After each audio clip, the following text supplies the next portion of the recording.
What's happening, everybody? So today I am working on a bunch of random stuff. The backup camera. What else we got going on? Oh, the swivel seat. I'm gonna try to install the swivel seat. I think I got everything I need. Obviously, I got a new toy. Boosted board. Evie's working on some other cabinets.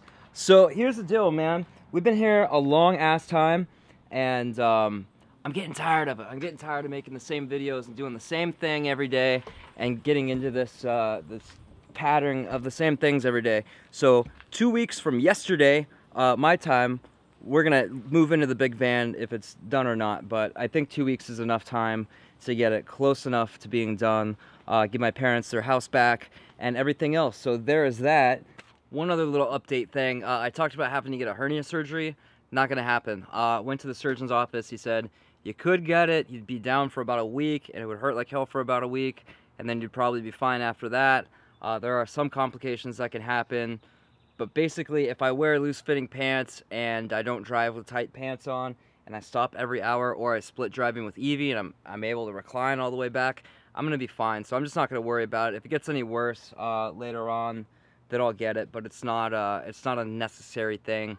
It's more of a comfort thing, and the worst part of it was not knowing if it would turn into an emergency or not, so I'm not getting the surgery for now. So, this the swivel seat, there is no easy way to install this. The thing is too narrow to fit under the rails here, straight onto the mount. It won't fit below. I don't want it on the bottom anyway. So when I mount it on top here, this is how it fits in, and I have that screw in and a screw in on the other side, but up here, it doesn't fit. So I got these big ass metal bars, and they're thick and they're strong. They're really strong. So what I'm gonna do is cut those to fit this way. And not only does it not fit, but this thing sits kind of cockeyed on here, which is really weird. I don't get it. I don't understand why it's like that. It doesn't make sense. Okay, so my mom is taking a nap, so I'm not actually gonna cut the metal right now for the door. There's a lot to this installing a backup camera, so this is not going to be a how-to. It's a little different on each vehicle, and I'm just not an expert or anything on that. I don't really feel comfortable doing a how-to video on that, so sorry, but if you want to learn how to install a backup camera, you can either do trial and error like I've done. If you don't have any electrical knowledge, I do not recommend that, or just pay somebody to do it. I think it probably only costs about $100. But I'm going to show a little bit of how I do it, just to document my day. That's kind of what this video is about, like just documenting the build and everything. But I definitely recommend a backup camera, especially if your windows are going to be blocked. But even if they're not in a big van like this, you know, especially this extended wheelbase one, it can be a real pain to park this thing. That's probably one of the biggest downsides of the extended van, is it's really tough to park sometimes. So yeah, so I'm just connecting all these wires for power to the wireless box and to the camera itself, and then yeah, and then I gotta connect the power wire here and the ground. I'll probably connect the ground straight to the frame and take the power wire up to this back rear speaker wire, and then I gotta figure out something for the front. Okay, so I got the camera all hooked up to the wiring. I temporarily hooked up the wiring into the deck from the ignition wire from the stereo, so it's just right there. It'll be very easy to do. And then I temporarily hooked the camera itself up to my new lithium battery here. It all works. I turned the engine on and it worked, and it does not work when the engine's just in the on position, so perfect. That's exactly what I wanted. So now I have to eventually go get some new crimps so I can put all these wires together and then figure out where to mount this thing. I'm still not sure where I'm gonna put it. Oh, it's so hot in here. The tent helps a lot, but it's still hot. So I'm getting this thing mounted now. I'm figuring out exactly how I want it. I'm gonna run the wires down here and actually power the monitor itself off of the power wire from the stereo. I don't think that'll impact the stereo too much. We've already got some interference problems. If it makes it worse, then I'll cut it out and connect it somewhere else. But we got to solve that anyway. I think it's probably a grounding issue somewhere. It doesn't look like these grounds on this van have ever been cleaned up. But the actual wireless transmitter itself is on, if I can get it up here, is on a 12-volt cigarette lighter adapter plug. So we've got two on here, but we bought a adapter that has two 2.1 amp USB chargers and 3 cigarette adapters. So we'll plug that into that side, and just plug this in right here. I'm gonna run the wires through here so it's nice and clean. I ran this wire back here, and I'm gonna end up mounting this thing just like this, right at eye level. And you can look at this to see what's directly behind, and you can also you know, look at these two mirrors. And these big convex mirrors are absolutely essential in a van. There's no way I would want to not have one of those.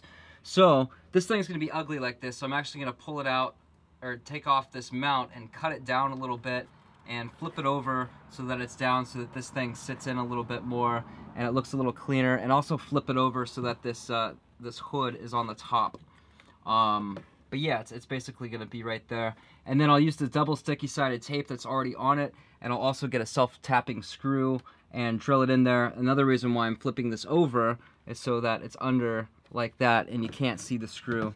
So I guess technically I wouldn't have to flip the camera over. It would be just like this. But I'm gonna cut these down a little bit so they don't stick out so much and it looks ugly. Okay, there it is. Check that out. It's nice and right in the plane of view. You don't have to look up. Like, to a rear view mirror, you have to look up and away from the road to check it. But this thing, you can just glance over slightly and see what's right behind you. Okay, let's test this out. So it's set up, so all you gotta do is plug this in. And boom, there it goes. I turned the, I adjusted it quite a bit so it didn't have so much saturation on it, but that's the picture. It's definitely good enough. Definitely good enough. This whole setup, the monitor, I bought the monitor separately, the camera separately, and the wireless thing setup, I don't know what it's called, separately. And I think it was only like 50 bucks or something. So I'll put the links for all these parts in the description. It's a cheap setup. It's not like super high def 4K or anything like that, but it's definitely good enough. I've had the same setup without the wireless part on my Astro for a while now, and it's worked great. It's the way that I see out the back now, and I've not had a single problem with it, and it's helped me park that thing a lot.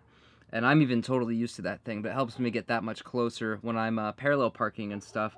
And with this big van, it's essential. I mean, even with the windows open, it's really hard to park this thing because you just can't see behind you.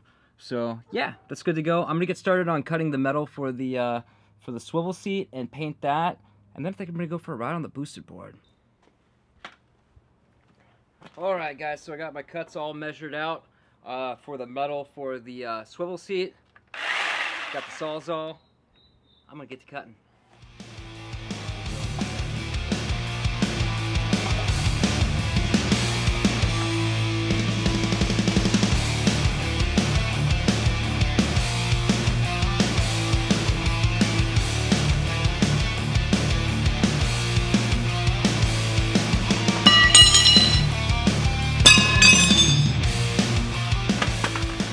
That wasn't so bad. Wish I would have gotten a blade for the chop saw though. That would have made that a lot easier. Okay, so we got our metal pieces cut out. Now I'm gonna remove this real quick and at least take out the screws. How do I want to do this actually? Yeah, I think I'll remove this. Kind of set it off to the side. Set these up. I think the best way to do this here is set these up how they're gonna go, and then mark the bottom with a Sharpie and draw out those holes, and then put them in place, and then set this one on top once they're in that exact place where they're gonna be, because the bolts have to go through the holes. And then I'll mark where I can bolt this to the bottom of this so that it's extra sturdy. I might even drill a hole in the middle so that the middle is supported, because that'll make it even stronger. But these things are ridiculously strong. They're not flexing at all. They're 1/4 inch thick steel. This is, I think this is gonna be plenty safe. All right guys, so I'm at a little bit of a stalemate with these. I don't have a drill powerful enough to drill through this steel. This stuff is really dense. But my buddy stopped by and he's actually got a full metal shop at his place. So within the next few days, I'll go over there and finish this job. But he's hanging out now, so we're gonna play around with the drone and the boosted board for a little bit. And I think that's gonna be a video. So enjoy this, love yourself, see you next time. Peace.